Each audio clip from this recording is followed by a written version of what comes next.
नमस्कार मित्रांनो. तर आपण वर्ग 7वीचा मागच्या वर्षाचा स्कॉलरशिपचा पेपर आहे, त्याच्यामधला प्रश्न क्रमांक 30 हा सोडवणार आहोत.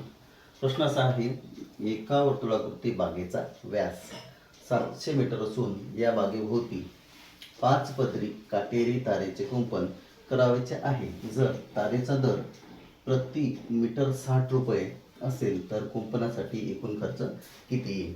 ठीक आहे. मग आपल्याला काय सांगितलं आहे, याच्यामध्ये बाग दिली आहे. काय केलं आहे, बाग कशी आहे, ती वर्तुळाकृती आहे. म्हणजे बघ, ही आहे बाग, वर्तुळाकृती बाग आहे. ठीक आहे. मग त्याचा व्यास किती दिला आहे? 700 मीटर. फॉर एक्झाम्पल काय, ही आहे बाग, ही काय आहे, बाग आहे. या बागेचा व्यास, व्यास म्हणजे काय होते, सेंटरमधून गेलेली, या टोकापासून तर या टोकापर्यंत गेलेली ही रेष, याला म्हणतात व्यास. व्यास म्हणजेच डायमीटर, आपण म्हणतो त्याला डायमीटर. ठीक आहे. त्यानंतर काय दिलेलं आहे याच्यामध्ये, या बागेभोवती 5 पदरी काटेरी, 5 पदरी म्हणजे किती किती वेळा वायर लावला आहे, 5 पदरीचा वायर लावलेला आहे. म्हणजे एक, त्यानंतर दुसरा, तिसरा, चौथा आणि पाचवा. परंतु हे कसे आहेत, एका खाली एक लावलेले आहेत. म्हणजे प्रत्येक तारेची जी लांबी आहे ती सारखीच आहे. ठीक आहे. प्रत्येक पदराची जी लांबी आहे ती सारखीच आहे. ओके. मग आता 5 पदरी काटेरी तारेचे कुंपण करायचे आहे. जर तारेचा दर दिलेला आहे ते 60. आता पहिल्यांदा आपण काय काय दिलेलं आहे ते लिहून घेऊ. काय काय दिलेलं आहे, गिवन काय दिलेलं आहे. पहिले दिलेलं आहे व्यास म्हणजे डायमीटर, व्यास म्हणजेच डायमीटर किती दिलेलं आहे, 700 मीटर. त्यानंतर दिलेलं आहे आपल्याला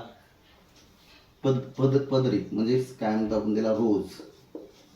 ठीक आहे. रोज म्हणजे किती पदरी, 5. ठीक आहे. त्यानंतर काय दिलेलं आहे, तारेचा दर, तारेचा दर म्हणजे कॉस्ट. दर किती, 60 रुपये. ठीक आहे. आता आपल्याला काढायचं काय आहे, खर्च किती झाला. ठीक आहे. मग आता मला सांगा, इथं कोणतं सूत्र वापरावं लागेल, कारण आपल्याला काय दिलेलं आहे, दिलं आहे आपल्याला परीघ.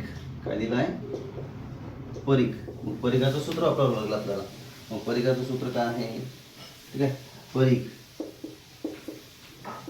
परीघ बरोबर काय आहे, पाय डी, काय, पाय डी. ठीक आहे. मग आता पायची किंमत माहिती आहे आपल्याला, 22/7 गुणिला. ठीक आहे. डी ची किंमत दिलेली आहे, डायमीटर 700. ठीक आहे, 700.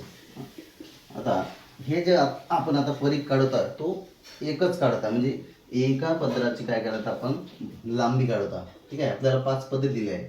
हे कशाचं उत्तर आहे, तर एका रोची लांबी आहे, एका रोची लांबी ही आपण काढत आहोत परीघ.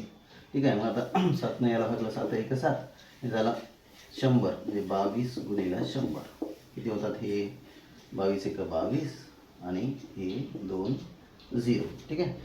हे झालं 2200. आता आपल्याला काय करतात, 5 रोची किंमत ही काढायची आहे, लांबी काढायची, लेंथ ऑफ 5 रोज. ठीक आहे. म्हणजे 5 पदरांची. मग 5 पदरांची जर काढायची झाली तर मग 5 गुणिला किती, हे 2200. कारण एका पदराची, एका रोची, एका कुंपणाची लांबी आली आपली 2200 मीटर आली आहे. ठीक आहे. मग 2200 गुणिला किती, 5. मग काय ते, 5 दुनी 10, 0 5 झाला 1, 5 दुनी 10 ने 11. आता 1 2 1 2 किती झालं, 1 दशक शतक हजार 10,000, 11,000 मीटर. हे काय झालंय, 5 पदरी कुंपणची लांबी झाली आहे, 5 पदरी कुंपणाची लांबी झाली आहे. आता आपल्याला काय काढायचं आहे, आता आपल्याला काढायचं आहे की दर किती होते एवढ्या, ही जर कुंपण आहे, 5 पदरी कुंपण आहे, त्याची लांबी आहे 11,000 मीटर. तर 60 रुपयानं त्याचा दर किती रुपये होणार. मग आपल्याला काय काढायचं आहे, कॉस्ट काढायचं आहे. कॉस्ट इज इक्वल टू काय येईल, मग 60 रुपयानं 11,000 मीटर याचा गुणाकार करायचा आपल्याला. ठीक आहे. आता 6 1 6. ठीक आहे. पुन्हा 6 1 6 आणि 0 किती आहेत बघू आपण, 1 2 3 4 5, 1 2 3 4 आणि 5. ठीक आहे. 6,60,000 म्हणजे किती होतं ते? एक दशक, शतक, हजार, लाख, 10,00,000, 66 लाख रुपये हे याचं उत्तर आहे. ठीक आहे. ओके.